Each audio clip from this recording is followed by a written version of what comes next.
नमस्कार दोस्तों, स्वागत है आपका आपके अपने YouTube चैनल आसान राह फॉर यू में।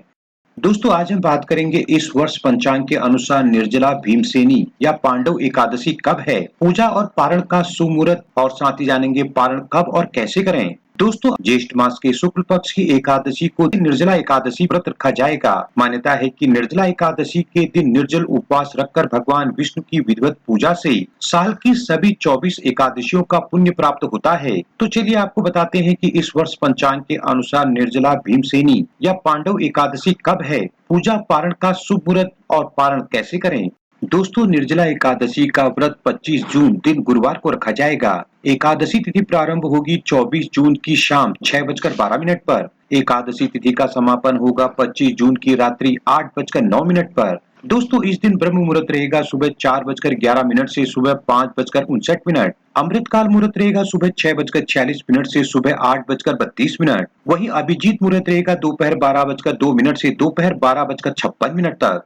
दोस्तों शिव योग रहेगा 24 जून की सुबह 10:22 से 25 जून की सुबह 10:53 तक। सिद्ध योग रहेगा 25 जून की सुबह 10:53 से 26 जून की सुबह 11:38 तक। राहु काल का समय रहेगा दोपहर 2:10 से दोपहर 3:50। दोस्तों एकादशी व्रत का पारण 26 जून प्रातःकाल 5:25 से प्रातःकाल 8:13 तक किया जाएगा।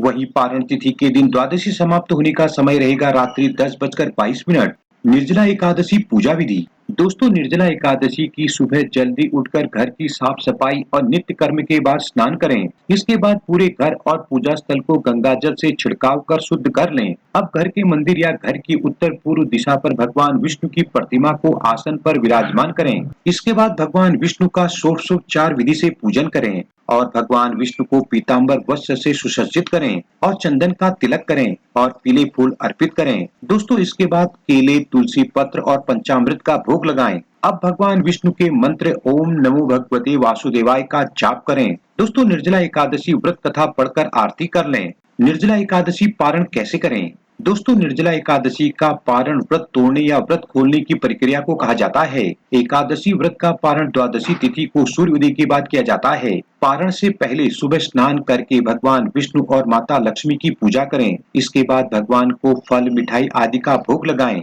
और फिर व्रत का प्रसाद घर के सभी सदस्यों में वितरित कर स्वयं भी अपना व्रत खोल लें। दोस्तों पारण के बाद जरूरतमंदों को सामर्थ्य अनुसार दान भी करें।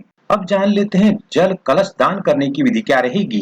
दोस्तों धार्मिक मान्यता है कि यदि आप आज के दिन जल से भरे कलश का दान करते हैं तो इसके लिए मिट्टी का एक घड़ा ले लें। अब उसमें शुद्ध जल भरकर कलश के अंदर तुलसी के पत्ते डाल दें। दोस्तों इसके बाद कलश को किसी कपड़े या ढक्कन से ढक कर रख दें। ढक्कन के ऊपर थोड़ी सी चीनी या कुछ मीठा अवश्य रखें। साथ में आप अपनी सामर्थ्य अनुसार अनाज, फल, वस्त्र, दक्षिणा आदि चीजें भी रख सकते हैं। दोस्तों अब इस कलश को ले जाकर किसी ब्राह्मण या मंदिर में दान कर दें। कहा जाता है कि इस तरह से किए गए दान का पुण्य फल न सिर्फ आपको बल्कि आपकी कई पीढ़ियों को प्राप्त होता है और जीवन में खुशहाली आती है। जय श्री हरि।